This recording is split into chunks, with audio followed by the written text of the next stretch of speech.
Review Semester 4 Session 2023 to 2027 Stress Management and Counseling का minor paper 2B। तो आज का बहुत इम्पोर्टेंट क्वेश्चन है question number 2। Explain different views of stress with example. तो इसको हिंदी में देखते हैं। तनाव के विभिन्न दृष्टिकोण की उदाहरण सहित व्याख्या करें। तो सबसे पहले तो इसका इंट्रोडक्शन देखना होगा। तो इंट्रोडक्शन में जैसे stress is a complex process which is stress can be understood from different perspective. मतलब जो तनाव होता है वो एक ऐसा प्रोसेस होता है जो हम लोग बहुत तरह से समझ सकते हैं। जैसे the cause effect and ways of coughing vary from person to person. अब जैसे डिफरेंट प्रोस्पेक्टिव ऑन स्ट्रेस है, तनाव पर विभिन्न दृष्टिकोण। तो there are following views of stress, बहुत सारे हैं जिसमें से मैं 7 आपको बताई हुई हूँ। पहला है सोशल पर्सपेक्टिव, जिसे हम सामाजिक दृष्टिकोण कहते हैं। दूसरा है बायोलॉजिकल अप्रोच, जिसे जैविक दृष्टिकोण कहते हैं। तीसरा है साइकोलॉजिकल अप्रोच, जिसे हम मनोवैज्ञानिक दृष्टिकोण कहते हैं। चौथा है कॉग्निटिव अप्रोच, जिसे संज्ञानात्मक दृष्टिकोण कहते हैं। पांचवा है प्रैक्टिकल अप्रोच, जिसे व्यवहारिक दृष्टिकोण कहते हैं। छठा है इन्वायरमेंटल अप्रोच, जिसे पर्यावरण दृष्टिकोण कहते हैं। सातवां है मैनेजमेंट एंड ट्रीटमेंट अप्रोच, जिसे प्रबंधन और उपचार कहते हैं। तो ये था हमारा 7। अब ये सातों को तो डिफाइन करना होगा। तो पहला में है सोशल पर्सपेक्टिव, यानी कि सामाजिक दृष्टिकोण। तो इसमें है according to the social perspective stress steam from social and cultural factor. दूसरा पॉइंट है social pressures, relationship problem and other challenges can be common causes of stress.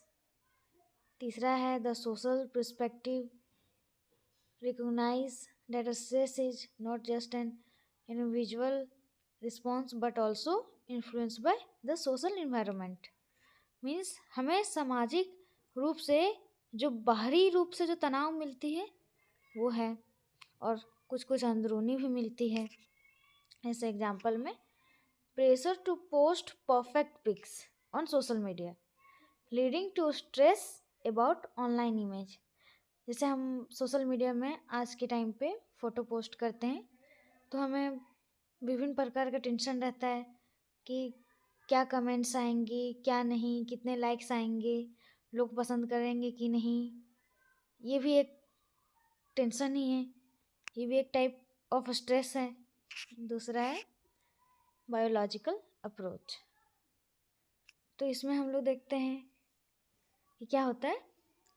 From a biological perspective we can better understand the cause of stress। मतलब इसमें हम बहुत अच्छे से समझ सकते हैं। we can better understand the stress related disease when a person faces a stressful situation certain hormones are produced in the body। these hormones prepare the body to deal with the stressful situation। Means जो हमारे hormones होते हैं वो हमारा body को prepare करते हैं लड़ने के लिए उस सिचुएशन में, वो तनाव भरा सिचुएशन में। जैसे एग्जांपल में देखते हैं, when we encounter a sudden accident our heart rate increases and our body prepare itself to deal with the situation. This is a biological process.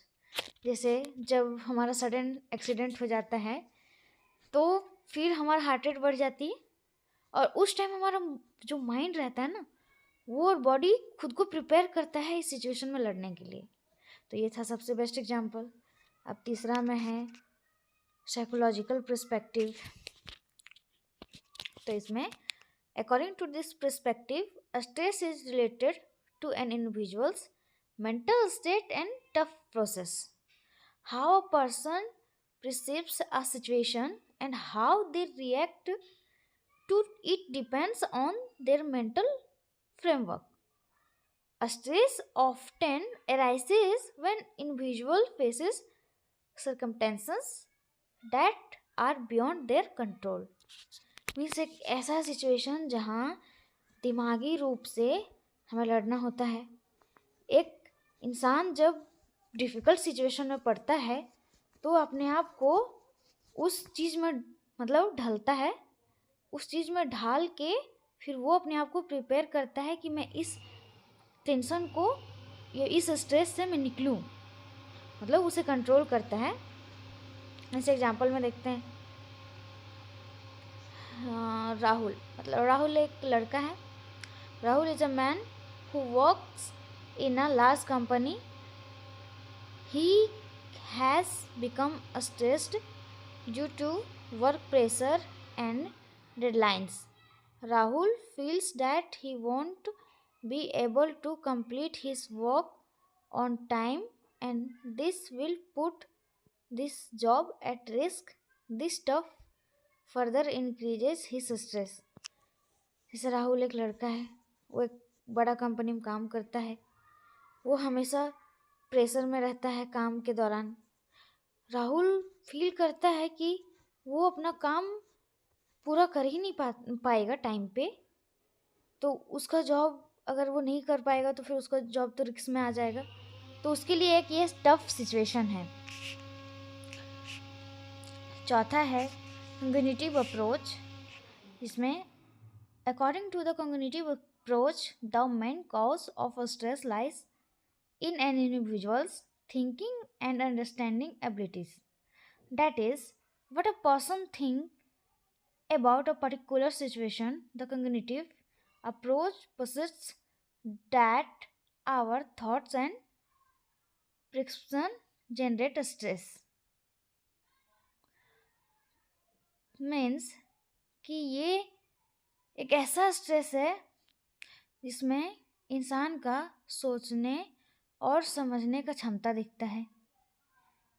जब एक इंसान कोई चीज़ को लेकर सोचता है तो वो अपने आप को अप्रोच करता है, मीन्स अपने आप को वो उस चीज़ में ढालता है कि वो उस चीज़ से लड़ सके. जैसे एग्जाम्पल में, if a person with a condition thinks too much about his work and feels that any mistake can lead to his failure, this thinking can put him under extreme stress. मतलब जब एक इंसान कोई काम करता है और वो कुछ ज़्यादा सोचता है उस काम के बारे में कि अगर कोई गलती हो गई और या फिर कोई उससे बड़ा फेलियर हो गया तो फिर क्या होगा उसका, ये भी एक बड़ा सिचुएशन, डिफ़िकल्ट सिचुएशन है. पांचवा है बिहेवियरल अप्रोच. तो इसमें देखते हैं the behavioural approach assumes that stress is a result of our behavior and can be managed through behavioral changes.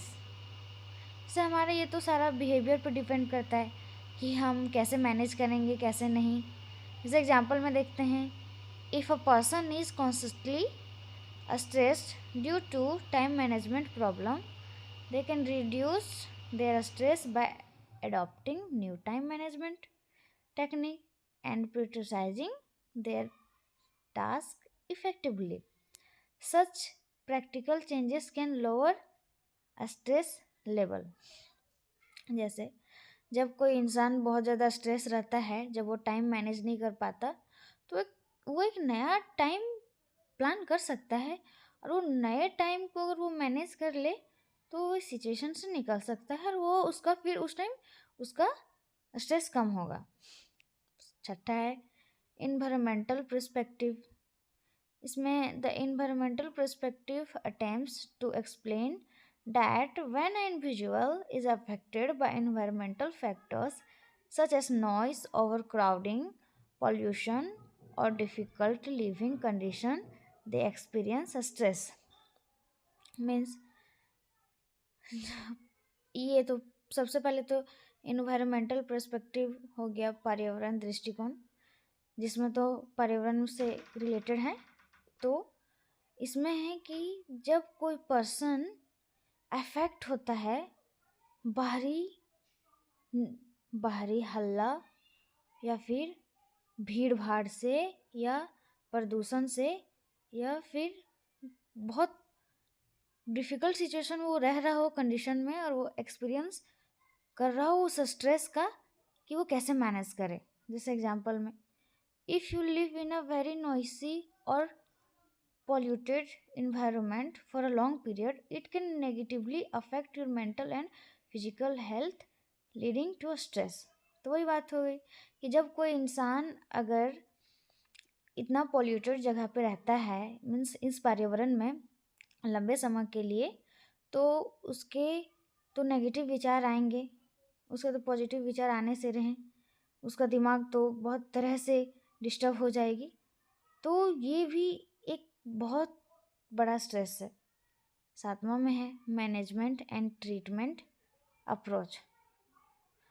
तो मतलब कैसे मैनेज करेंगे, तो the management and treatment approach for stress involve using various technique and methods to manage and elevate stress. This includes therapies, meditation, yoga, lifestyle changes and other interventions.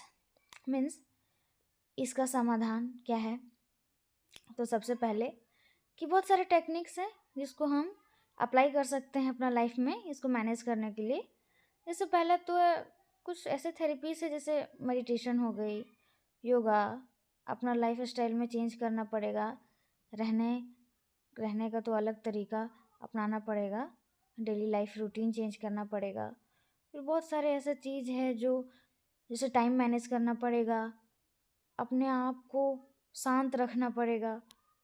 तो ये सब हो गई। जैसे एग्जांपल में, a stress person can maintain their mental balance by regularly practising meditation in yoga. Means वही example है कि जब कोई इंसान स्ट्रेस्ड है, तनाव भरा ज़िंदगी जी रहा हो, तो वो अपना ज़िंदगी या फिर अपना मेंटल हेल्थ बैलेंस कर सकता है जब वो 10 से 15 मिनट डेली मेडिटेशन करे या फिर योगा करे। तो जब सांस एक्सेल और इनहेल होती है ना, अंदर बाहर सांस लेने और छोड़ने से एक हमारा बॉडी शांत रहता है और अच्छे से वर्क करता है। तो लास्ट रहा हमारा कंक्लूजन, यानी कि निष्कर्ष। तो understanding a stress from different perspective helps us to learn about its various aspects। Means अलग अलग दृष्टिकोण से तनाव को देखने के बाद हम अपने आप को मदद कर सकते हैं, अलग अलग तरह से रहने का और जीने का नया लाइफस्टाइल ढूंढ सकते हैं। ये था हमारा 15 मार्क्स का आंसर। आप इसी वे में लिखिए और अपने मन का भाषा लिखिए,